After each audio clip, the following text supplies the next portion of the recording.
ఈరోజు ఉచ్చిపేట గ్రామంలో గ్రేషమ్మ వారి యొక్క గృహంలో క్రిస్మస్ అండ్ జ్ఞాపకార్థ కూడిక జరిపిస్తుండగా కూడి వచ్చిన దైవజనులకును ఆయా ప్రాంతాలు వచ్చినటువంటి దేవుని బిడ్డలందరికీ ప్రభువైన యేసుక్రీస్తు నామములో వందనములు తెలియజేసుకుంటున్నాం. ప్రియులారా,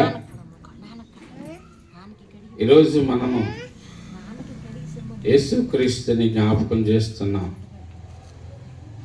ఆయన గురించి సంతోషిస్తూ ఆయన నామానికి ఘనపరుస్తూ మహింపరుస్తూ ఆరాధిస్తున్నాం. క్రిస్మస్ అంటే మీ అందరికీ తెలుసు. క్రిస్మస్ అంటే క్రీస్తు ఆరాధన కనుక ఈ ఆరాధన చేయటం వలన మనకి సమాధానం కలుగుతుందని రోజు తెలుసుకుంటున్నాం. అయితే మరి ఈ యొక్క వర్తమానానికి ముందు, ఈ ప్రసంగానికి ముందు చిన్న ప్రార్థన చేసుకుని దేవుని నామాన్ని గణపరుచుకుందాం. చిన్న ప్రార్థన చేసుకుందాం. తలలో ఉంచినట్లయితే, కళ్ళు మూసుకున్నట్లయితే ప్రార్థన చేసుకుందాం. పరిశుద్ధుడా, ప్రేమ కలిగిన తండ్రి, కృప కలిగిన దేవా, ఇమ్మానుయేలు దేవా, నీకు స్తోత్రములు చెల్లించుకుంటున్నాం. సర్వోన్నత స్థలములో దేవునికి మహిమయు, తనకిష్టులైన మనుషులకు భూమి మీద సమాధానము కలుగునని నీ వాక్యం సెలవిస్తుంది. ఇదిగో ప్రభువా, నీకు ఇష్టలైనటువంటి ఆయన నీ కుమార్తె ఈరోజు గ్రేషమ్మ మరి గ్రామంలో ప్రభువా ఈ ఆరాధన కూడికను జరిగిస్తుండగా మరి ఈ సమయంలో వారిని జ్ఞాపకం చేసుకునండి. అలాగే ప్రభువా, నీ యొక్క చరిత్ర అంటే నీ యొక్క జన్మదినాన్ని మేము ప్రకటించబోతున్నాం. ప్రకటిస్తుండగా మీరే మాకు తోడై నడిపించమని, అలాగే ప్రతి బిడ్డకు ప్రభువా వారి మనోనేత్రములు వెలిగించి సత్యాన్ని తెలుసుకొని నిజమెరిగి వారు నిన్ను వెంబడించేలాగా మీరే సహాయం చేయమని ఈ సమయంలో అల్పుడును నీ పాదధూళి నీ దాసుని నేను మాట్లాడబోచుండగా ప్రభువా నీ దాసులో ఉండి మీరే మాట్లాడి మహిమ పొందమని, నీకు మాత్రమే మహిమ తెచ్చుకోమని, అపవాది క్రియను లయపరిచి నీ క్రియ జరిగించి మహిమ ఘనత ప్రభావం మీరే పొందుకోమని యేసు పరిశుద్ధ నామములో ప్రార్థించి వేడుకొని పొందినాం తండ్రి, ఆమేన్. ప్రభువునందు నా ప్రియులారా, ఈరోజు ప్రియులారా, బైబిల్ గ్రంథంలో ఇర్మియా గ్రంథము చూసినట్లయితే, ఇర్మియా గ్రంథములో మనం చూసినట్లయితే ప్రియులారా, ఒకసారి ఇర్మియా 17వ అధ్యాయము 9వ వచనాన్ని మనం చూసుకుందాం. హృదయము అన్నిటికంటే మోసకరమైనది, అది ఘోరమైన వ్యాధి గలది, దాని గ్రహింపగలవాడెవడు. హల్లెలూయా. ప్రియులారా, మరి యొక్క సమయంలో హృదయము మోసకరమైనది. మనిషి యొక్క హృదయము ఎలాంటిదంటే ప్రియులారా, మోసకరమైన హృదయము. అంటే ఈ మోసకరమైన హృదయం ఎలాగుంటుందంటే ప్రియులారా, మరి బైబిల్లో మనం చూస్తే మార్కు సువార్త 7:21-22 చూడండి.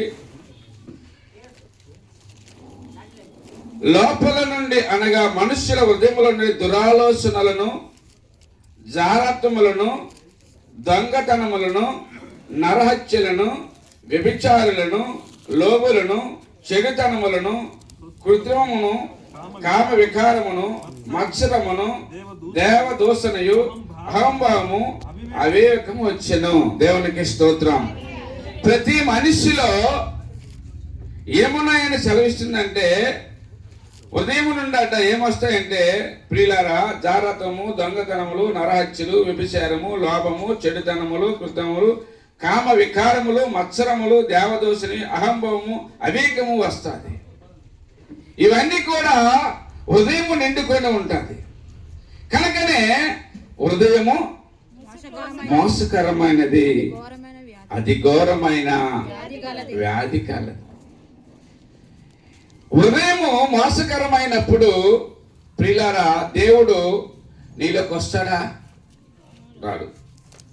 మత్తయి సువార్త 5వ అధ్యాయము 8వ వచనములో దేవుడి ఈ రీతిగా మాట్లాడుచున్నాడు. ప్రియులారా, హృదయ శుద్ధి గలవారు ధన్యులు, వారు దేవుని చూచెదరు. ఎవరట దేవుని చూస్తారు? హృదయ శుద్ధి గలవారు ధన్యులు, వారు దేవుని చూచెదరు. దేవుణ్ణి చూడాలంటే నువ్వు ఏదో డబ్బు, ధనము, ఆస్తులు, అంతస్తులు, వ్రతాలు, యాగాలు, యజ్ఞాలు చేస్తే, పూజలు చేస్తే దేవుడిని నీవు చూడలేవు, దేవుని దగ్గరికి నువ్వు వెళ్ళలేవు. ఈరోజు మనం చేస్తున్నది ఏంటంటే ప్రియులారా, హృదయం మాత్రము మోసకరంగా ఉంటుంది. మనం మాత్రం పైకి భక్తి చూపించి పూజలు, యజ్ఞాలు, యాగాలు, వ్రతాలు అనేకమైనవి చేస్తుంటాం. కానీ దేవుడు అలాంటి వారిలో నివసిస్తాడా? ఏమండి, నివసిస్తాడా? హృదయ శుద్ధి గల వారు ధన్యులు, వారు దేవుని చూస్తారు. హృదయం ముందర శుద్ధి లేకుండా నీలోకి దేవుడు రాడు. నువ్వు కొండలెక్కినా, నువ్వు గుడికి వెళ్ళినా, నువ్వు గోపురాలకు వెళ్ళినా దేవుడు నీ దగ్గరికి రాదు, నీ ప్రార్థన ఆలకించడు. మరి ఎలాగొస్తాడంటే హృదయం శుద్ధి చేసుకోవాలి. చిత్తశుద్ధి లేని పూజలాట వ్యర్థమే కదండి.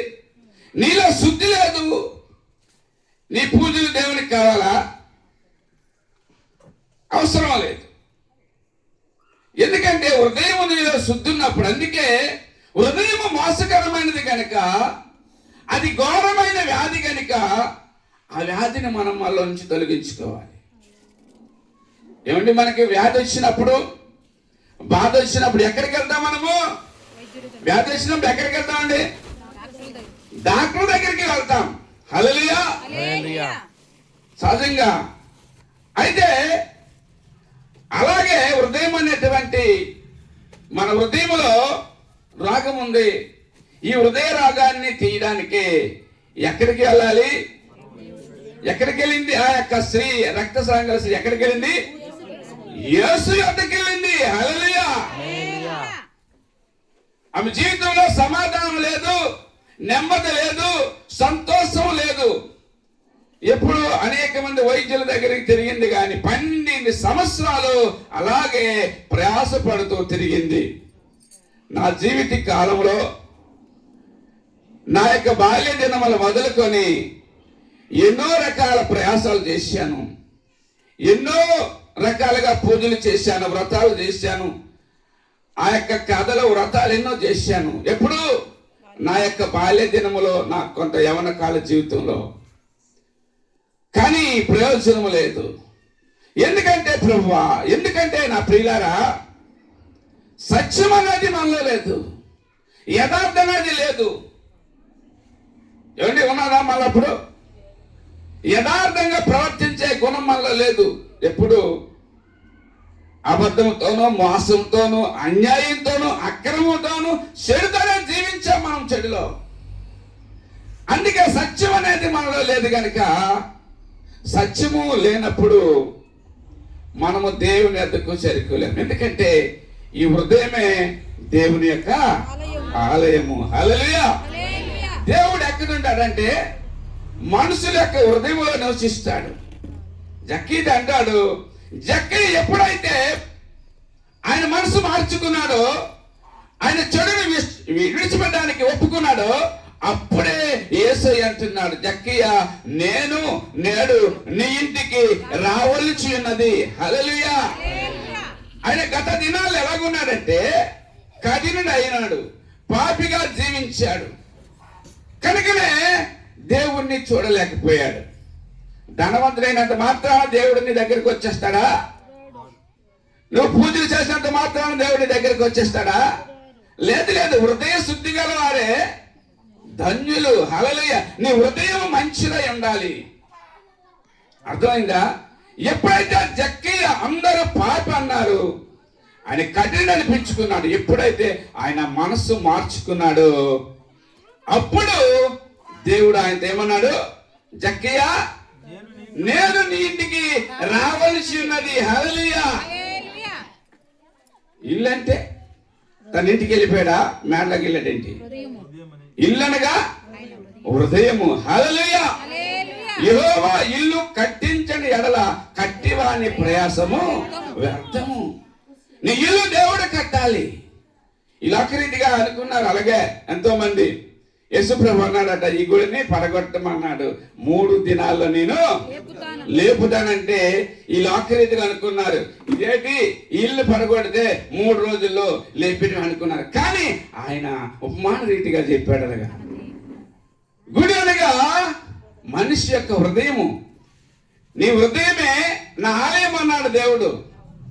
దేవుడిని హృదయంలో విడిచిపెట్టి ఎక్కడెక్కడో మనం వెతుకుతుంటాం. గుడుల్లోనూ, గోపురాల్లోనూ, చెట్టుల్లోనూ, పుట్టల్లోనూ మనం వెతుకుతాం.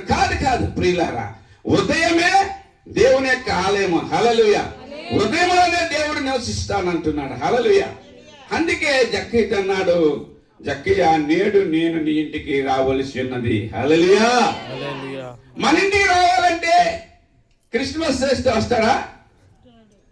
ఏమండి, క్రిస్మస్ చేస్తే మన ఇంటికి వచ్చేస్తాడా యేసయ్య? లేకపోతే మంచి మంచి భోజనాలు పెడితే వచ్చేస్తాడా? లేకపోతే మంచి మంచి వెరైటీలు చేస్తే దేవుడు వచ్చేస్తాడా? కాదు. కానీ నీ హృదయము మారాలి. హల్లెలూయా. ఏం మారాలండి? నీ హృదయం మారాలి. మారాలి నీ మనసే మారాలి. ఆ మారిన మనసు దేవునికి ఇస్తే ఫలితం ఉంటుంది.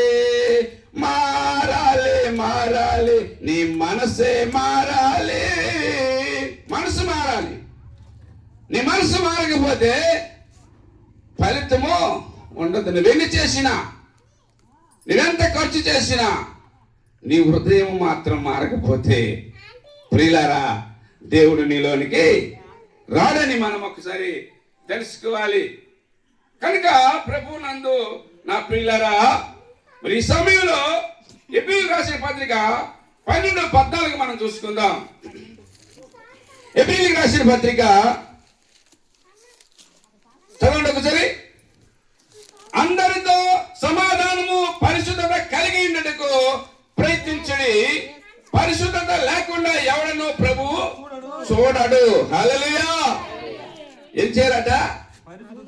అందరితో సమాధానమును పరిశుద్ధతను కలిగి ఉండటకు ప్రయత్నించండి. పరిశుద్ధత లేకుండా ఎవడు ప్రభువుని చూడలేడు. హల్లెలూయా. సమాధానము మనకి ఎలాగొస్తుందని మనం తెలుసుకున్నామండి. దేవుణ్ణి ఆరాధించినప్పుడు, దేవుణ్ణి గణపరిచినప్పుడు, దేవునితో సహవాసం కలిగినప్పుడు ఆయన అంటాడు, సర్వోన్నత స్థలములో దేవునికి మహిమయు, ఆయనకి ఇష్టలైనటువంటి మనుషులకు భూమి మీద సమాధానం వస్తుంది. నీకు సమాధానం రావాలంటే ఆయన్ని మనము ఏం చేయాలి? మహిమపరచాలి. ఆయనకు మహిమపరిచినప్పుడు నీకు సమాధానం వస్తుంది. హల్లెలూయా. అంతేకాకుండా పరిశుద్ధత లేనప్పుడు, నీలో పాపం ఉన్నప్పుడు నీకు స్వర్గము ప్రాప్తించదు, మోక్షము రాదు. అండి ఎవరాదట? స్వర్గము రాదు నీకు, మోక్షము రాదు నీకు, పరలోకము నువ్వు చాలు. దేవునికి స్తోత్రం. మనం ఎన్ని పూజలు చేసినా, ఎన్ని వ్రతాలు చేసినా, నీలో పరిశుద్ధత లేనప్పుడు నీవు దేవుణ్ణి చూడలేవు. హల్లెలూయా. ఇది గుర్తుంచుకోవాలి ప్రియులారా. ధనం ఉంటే, మేడలుంటే, మిద్దెలుంటే నీకు రక్షణ రాదండి. మేదన్నా మిద్దున్నా పెద్ద గజ్జి మీద నీ ఉన్నా యేసయ్య లేకుంటే నీకున్నదంత సొన్నంట. హల్లెలూయా. నీకు మేడలు మిద్దులు ఆస్తులు అంతస్తులు నువ్వు పెద్ద గజ్జి మీద కూర్చున్నా యేసయ్య నీకు లేకుంటే ఏంటట నీవు సున్నా. ఎందుకంటే పాపుల్ని రక్షించడానికి క్రీస్తు యేసు లోకానికి వచ్చాడు. హల్లెలూయా. నీ పాపము తీసివేయబడకపోతే నీవు దేవుని రాజ్యం అంటే పరలోకానికి స్వర్గానికి చేరుకోలేవు. హల్లెలూయా. నువ్వు ఎన్ని బలులు అర్పించినా నిన్ను ఎన్ని యజ్ఞాలు చేసినా నీ పాపం పోదు. ఎందుకుంటావా? పెదా పేతి బావ ఆత్మానం యజ్ఞం కృపస్సుతే. ప్రజల్ని పరిపాలించినటువంటి ఆ దేవాది దేవుడు, ప్రజాపతి అయినటువంటి దేవుడు, సృష్టికర్త అయిన దేవుడు నీ కొరకు ఈ భూమి మీద రక్తాన్ని చెందించాలని సోమవేదము తాండే మహాబ్రాహ్మణ పురాణంలో రాయబడి ఉన్నది ఇది. హల్లెలూయా. నీ కొరకు ఎవరు రక్తం చెందించాలట? ప్రజాపతి. ఆ ప్రజల పరిపాలన అంటే సృష్టికర్త అయిన దేవుడు. హల్లెలూయా. అంతేగాని కోళ్ళు మేకలు గొర్రెలు రక్తం వలన నీ పాపము పోదని దేవుని యొక్క వాక్యం సెలవిస్తుంది ప్రియులారా. కనుకనే మన హృదయం శుద్ధవాలంటే యేసుక్రీస్తు నీ కొరకు రక్షకుడిగా ఈ లోకానికి రావాలి. హల్లెలూయా. హల్లెలూయా. ఏమన్నది బైబిల్లో? మత్తయి సువార్త 1:21 ఏమన్నదండి? మత్తయి సువార్తనే 1:21 ఏమన్నది? ఆమె ఒక కుమారుని కనెను. ఆ కుమారుడు వారి పాపముల నుండి ఆయన రక్షించును. ఏంటట? ఆమె ఒక కుమారుని కనెను. తన ప్రజల వారి పాపముల నుండి ఆయనే రక్షించును. కనుక ఆయనకు యేసని పేరు పెట్టమని. హల్లెలూయా.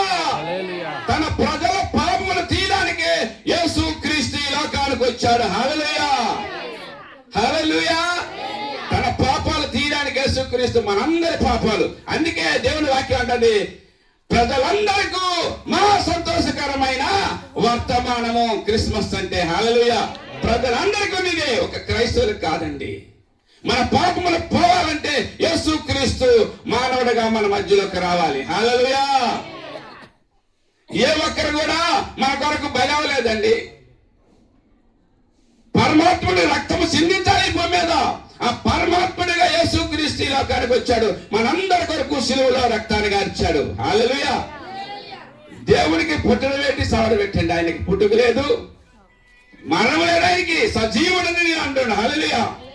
ఏమన్నాడు? మృతుల్లో సజీవుడైన నన్ను మృతుల్లో మీరు ఎందుకు ఎదుగుచున్నారు అన్నాడు. హల్లెలూయా. ఆయన సజీవుడు. ఆయన సజీవు గల దేవుడు. నిన్న నేడు నిరంతరము ఏకరీతిగా ఉన్నవాడు యేసయ్య. హల్లెలూయా. ఆయనకి మరణము లేదు. భూమి లేనప్పుడు ఉన్నాడు, ఆకాశము లేనప్పుడు ఉన్నాడు. ఈ ప్రజలు, ఈ ప్రపంచము, ఈ మొత్తము లేనప్పుడు ఆయన ఉన్నాడు. ఉన్నవాడును అనువాడునై ఉన్నాను. మొదటివాడు నేనే, కడపటి వాడును నేనే, ఆదియు నేనే, అంతము నేనే. హల్లెలూయా. ఆయన ఆది అందు వాక్యమై ఉన్నాడండి.